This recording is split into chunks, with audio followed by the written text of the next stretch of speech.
Hey guys, how's everybody doing?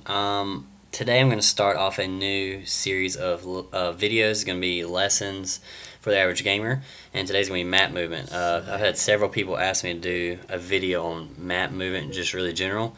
So I'm going to go over it on MLG maps. I think is going to be the primary view for this video. You just really want to see like what kind of angles you always have, and just kind of be aware of how many people can see from different spots. Like just looking at different places, like instead of just running out in the open where you can get shot from behind you to left, right, and all these different spots, just kind of be aware of where you stand. Like look here, like everywhere can see you, even behind you, right, left, everywhere can see you. Like you're just not in a good spot here, and that's just general, like not just saying for a countdown, but in any map where a lot of different places can see you is not going to be a good spot where you want to be, and you're going to more than likely die from that spot. So instead of saying like high bridge, like sit where I was just sitting in that little doorway, and only half the map can see you, and then you can look at that half of the map and not have to worry about behind you and all that kind of stuff all the time. Just knowing these angles, and well, not really knowing angles, that just requires a lot of playing, but you should be able to just go on any map, and doesn't matter if you've ever seen it or played it, and kind of know how to run the map if you're a decent player. I'm just like figuring out where to go. Obviously the center of the map, you're going to have just about everybody can see you, and on the outskirts of the map, which is going to be more of like a flank and takes longer to get around the map, and that sort of thing is going to be a lot safer, and that's why it's a flank, because you get behind them really easily because it's not so obvious and just out where all the action's at. And you can really just easily listen to callouts and that kind of thing, and base your map movement on that, and angle off people. If you hear callouts, and that's just a little more intermediate and that kind of thing, but you hear callouts, you know that like certain places there's going to be somebody, so you might want to either, if you're one shot, not let them be able to see you, or that kind of thing. Another thing is just for like one-on-ones or something, even in fours, using that to angle off back stairs or something like that, using the custom is really nice because nobody can shoot through it, and you can't really be seen if you're crouching behind it, so you can just look one direction instead of having to look both ways. Um, Really, I mean, it just comes down to an understanding of the game, and what you base your moves on. And your shot is a big deal in Halo Reach and all the Halo series. Not so much like Call of Duty, but in Halo it's really important because it takes so many shots to kill somebody. So, but to an extent, it's really not. Like you can have a very very mediocre shot and be a great player. Like my shot is not perfect by any means perfect, but I know how to run the map, and that's why I end up playing pretty well. I'm going to go over a few hypothetical scenarios that I came up with now, and just show you how you can make an advantage, like using walls to an advantage. I didn't talk about walls, or I haven't talked about walls yet. I've just been talking about positioning yourself.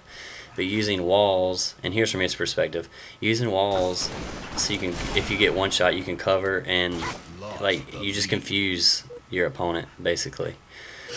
And see, like he's out in the open, all he can do is basically drop, and I can do whatever I want. I can go ring one, I can jump back up. Here I go ring one, and he goes up ring three, and it's an easy kill because I put myself in a better situation just by running the map better. He might have better shots, but if I can be unpredictable and work around him, there's nothing he can really do, as you can see. And these are hypothetical, and it's kind of obvious that they're hypothetical if you are an avid Halo player, but it's just for basic examples because I didn't want to have to go through hundreds of films or whatever. That was kind of exaggerated, but still. Using that wall, you'll see on his perspective how hard it would have been for him to kill me.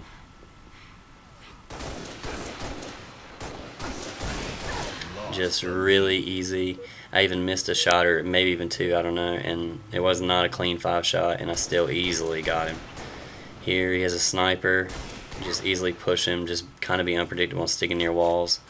And that's also risky. I mean, he could easily hit the shot, but you have an advantage. See, he didn't know what I was going to do, and I just jumped out. He didn't know if I was going to drop and poured up gold, or just I could have went ring one. I could have went anywhere. I could have went basement. He would have never known where I was at, and I know where he's at because he's sitting there waiting for me. Like right here, you can just easily pour it up, and this is so obviously staged, but I mean, you get the gist of it. You can basically do whatever because he doesn't know, because I hid the first time and I popped back out, so he doesn't know if I'm going to pop back out now or not. I ended up getting behind him. I mean, so staged, but still, I mean, if you could figure out how to do that or use that in your gameplay, it might not work every time. Halo Reach is a game of trial and error, but it will work the majority of the time, and it will help your gameplay, and your KD will go up, and you'll help your team. Here's just some basic map movement stuff. Just I try to, this is a one-on-one, I try to stay in positions where I know I can get away from things. Like I knew where I was sitting at on the lights that I could get away. Here, this is at a LAN, and T2 and Roy's in this. We were landing, and I'm sitting on my opponent's carbine, spawn killing T2, spawn killing people. And but if I start getting shot at, which is going to happen here in a second, I think Roy puts me one shot.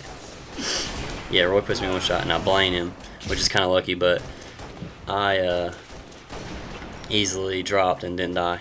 You don't want to be like these guys. This is just an example of people that aren't shooting and have no idea what's going on. I mean, not that they have any other way around the map, but it's just really, they could have done a lot better on themselves. Like, I was just easy shots. They weren't even looking. Here's a game I played a few days ago, Zero Bloom title update playlist. I just use this wall and just shoot everybody. As soon as I start getting shot here, I act like I'm going to run away, and I pop right back out, just using the wall, knowing there's guys everywhere. We won the game. It just really comes down to trial and error and that kind of thing. But if you work on this and actually take in some of these tips, I'm sure you'll get better. If you like this video, comment, rate, subscribe. Let me know in the comments what you think. I really appreciate it, guys. Thanks.